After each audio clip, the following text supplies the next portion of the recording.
আসসালামু আলাইকুম এভরিওয়ান, কেমন আছেন সবাই? ওয়েলকাম করছি আমার নতুন একটা ব্লগ দেখার জন্য। আশা করছি যে যেখান থেকে আমার ভিডিওটা দেখছেন সবাই অনেক অনেক ভালো আছেন, সুস্থ আছেন। অনেক দিন পর আজকে একটা ডেইলি ব্লগ শেয়ার করব তোমাদের সাথে। এখন আসলে লাইফটা একটু ব্যস্ততার মধ্যে কাটছে, যার জন্য আসলে ভিডিও ওইভাবে করা হচ্ছে না। তো এই ফুটেজগুলো বেশ অনেকদিন আগে নিয়ে রেখেছিলাম, কিন্তু ব্যস্ততার জন্য আসলে শেয়ার করা হচ্ছিল না। আমার লাইফটা এখন আসলে খুবই আনহেলদিভাবে কাটছে। এই যে দেরি করে ঘুম থেকে ওঠা, হেলদি ব্রেকফাস্ট না করা, তো যদি শুয়ে বসে থাকার জন্য আসলে কোনো অ্যাওয়ার্ড পাওয়া যেত তাহলে হয়তো আমি অবশ্যই পেতাম সেটা।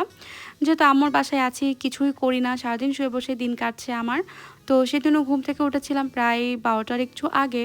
তো কেন জানি মনে হলো যে আজকে সকাল থেকে একটু হেলদিভাবে শুরু করার চেষ্টা করি। আর টানা বৃষ্টির পর, অনেক দিন বৃষ্টির পর সেদিন রোদ উঠেছিল, তাই ভালোও লাগছিল।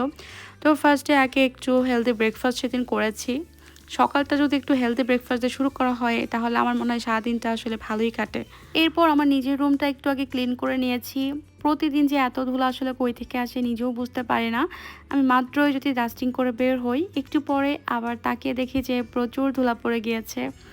এরপর আমার এই মেকআপ ব্রাশগুলো বেশ কিছুবার আমি ব্যবহার করেছি, কিন্তু আসলে ক্লিন করা হয়নি আলসি করে। তো ভাবলাম আজকে যেহেতু সুন্দর করে দিনটা কাটাচ্ছি, তাহলে একটু প্রোডাক্টিভভাবেই কাটাই। এরপর আমার মেকআপ ব্রাশগুলো আমি ক্লিন করতে চলে গেলাম। আর আমি আমার মেকআপ ব্রাশগুলো সবসময় এভাবে হাতের মাধ্যমে ক্লিন করে থাকি।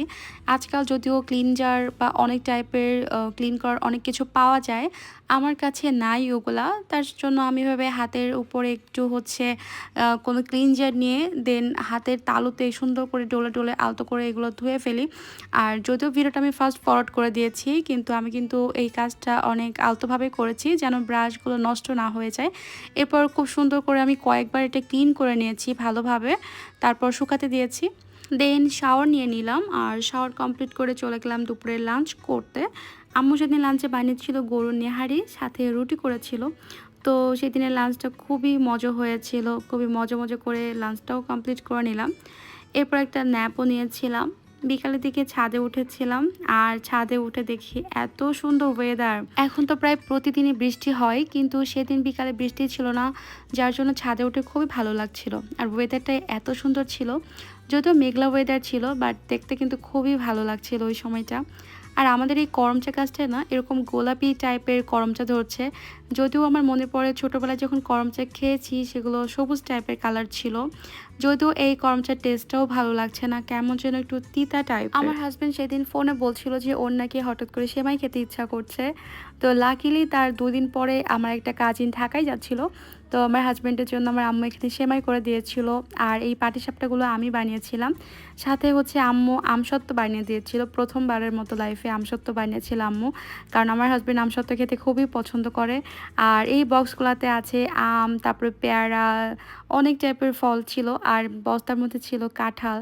কাঁঠাল আমার শ্বশুর তো খুবই পছন্দ করে, যার জন্য গ্রাম থেকে এগুলো পাঠানো হচ্ছিল ঢাকাতে। এটা আবার পরের দিনের ক্লিপ। সেদিন বিকালেও ছাদে গিয়েছিলাম বৃষ্টির পরে, আর যে দেখি এই ড্রাগনটা পেকে আছে। তো এটা আমি তাড়াতাড়ি তুলে নিলাম, কারণ একটু দেরি হয়ে গেলেই ড্রাগনগুলো পেকে অনেক নরম হয়ে যাচ্ছে, আর অনেক সময় এর গাটা ফেটে যায়। তো দেখো ড্রাগনটা আমি কেটে নিয়েছি, এত সুন্দর কালার মাশাল্লাহ। তোমরা যারা আসলে দোকান থেকে ড্রাগন কিনে খাও বা ছাদের ড্রাগন কখনো খাও নাই, তারা বুঝতে পারবে না যে ড্রাগনের টেস্ট এত সুন্দর। যখন আমরা বাইরে থেকে কিনে খেতাম তখন কিন্তু অতটা ভালো লাগতো না, বাট মাশাল্লাহ ছাদের এই ড্রাগন খেতে একদম ফিদা, এত সুন্দর টেস্ট, মাশাল্লাহ মাশাল্লাহ। তো আজকের এই হিপিজিপি ব্লগটা এখানেই শেষ করছি। তোমাদের কাছে কেমন লাগলো ব্লগটা অবশ্যই কিন্তু একটা কমেন্ট করে জানিও। দেখা হবে নেক্সট কোনো ব্লগে। সে পর্যন্ত সবাই অনেক ভালো থেকো, সুস্থ থেকো। আল্লাহ হাফেজ।